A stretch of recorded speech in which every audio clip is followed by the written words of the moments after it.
اعوذ باللہ من الشیطان الرجیم۔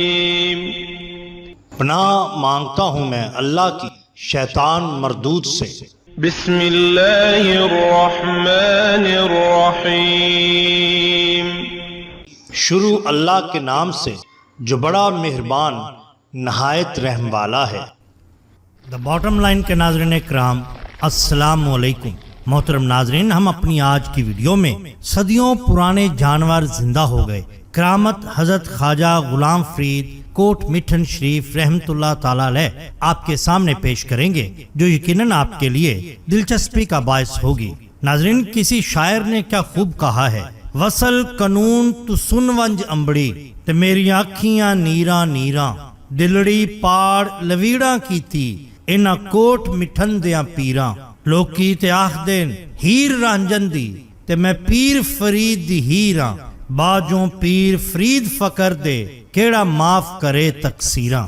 حضرت خواجہ غلام فرید رحمت اللہ تعالی علیہ سن 1288 ہجری میں جب اپنے بھائی اور مرشد حضرت خواجہ فخر الدین رحمت اللہ تعالی علیہ کے وصال کے بعد مسند ارشاد پر متمکن ہوئے تو کچھ عرصہ کے بعد آپ رحمت اللہ تعالی علیہ حج بیت اللہ کی سعادت حاصل کرنے کے لیے عازم سفر ہوئے۔ اس سفر میں آپ رحمت اللہ تعالی علیہ کے ہمراہ 100 سے زیادہ افراد تھے، جن کا تمام خرچ آپ رحمت اللہ تعالی علیہ کے ذمہ تھا۔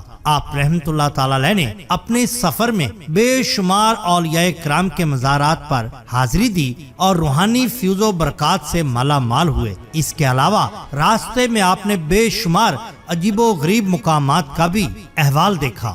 ہمارا آج کا واقعہ اسی سفر سے متعلقہ ہے۔ بیان کیا جاتا ہے کہ آپ ایک پرانے زمانے کے ٹیلوں، جن کو پنجابی زبان میں ڈھایا کہا جاتا ہے، گزر رہے تھے۔ آپ کے ساتھ مریدین باصفا کی ایک جماعت بھی موجود تھی۔ آپ کے عقیدت مندوں نے آپ سرکار رحمت اللہ تعالی علیہ سے اپنے عشق کا اظہار مختلف طریقوں سے کیا۔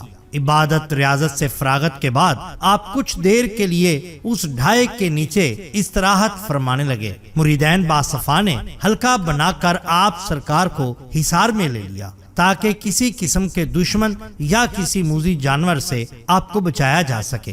اتنے میں ایک آدمی بھاگتا ہوا آیا اور آپ سرکار رحمت اللہ تعالی علیہ کے قدموں میں گر گیا۔ کہنے لگا، حضور، گاؤں میں سے گزرتے ہوئے آپ کی نظر التفات جو مجھ پر پڑی تو میں ہوش کھو بیٹھا، میرے دل کی دنیا ہی بدل گئی۔ میں جو علاقہ بھر میں متکبر فاجر شخص کے طور پہ مشہور تھا، آپ سرکار کے عشق میں ڈوب گیا اور ایک نظر کی بھی تاب نہ لا سکا۔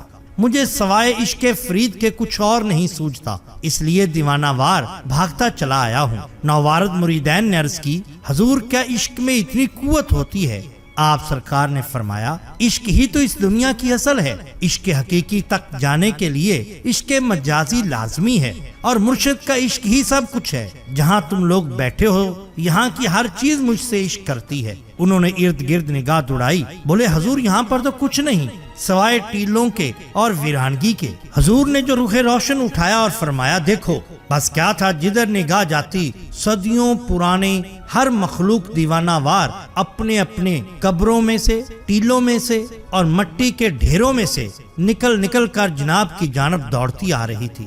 وہ صرف ڈھانچے تھے، ان پر گوشت کا نام و نشان تک بھی نہ تھا۔ عشق ایسا کہ اور کچھ سجائی نہیں دے رہا تھا۔ کیا ہاتھی، کیا شیر، اونٹ، ہرن، جانے کون کون اور کب سے مرے ہوئے جانور، حشرات الارض سب کے سب عشق فرید میں غرق مریدین باصفا دیکھ رہے ہیں۔ فوراً قدموں میں گر گئے۔ آپ سرکار نے فرمایا، دوبارہ دیکھو۔ اب جو نگاہ اٹھائی تو وہاں کچھ بھی نہ تھا۔ بالکل ایسا ہی ایک واقعہ سرکار نازک سائیں سے بھی مروی ہے۔ یہ شان ہوتی ہے ناظرین کرام اولیاء اللہ کی۔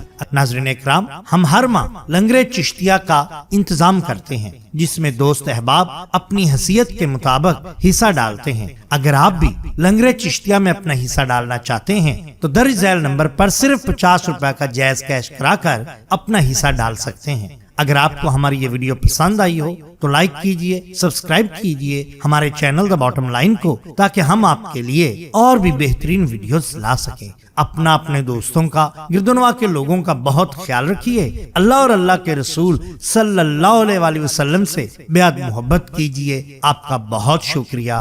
اللہ حافظ۔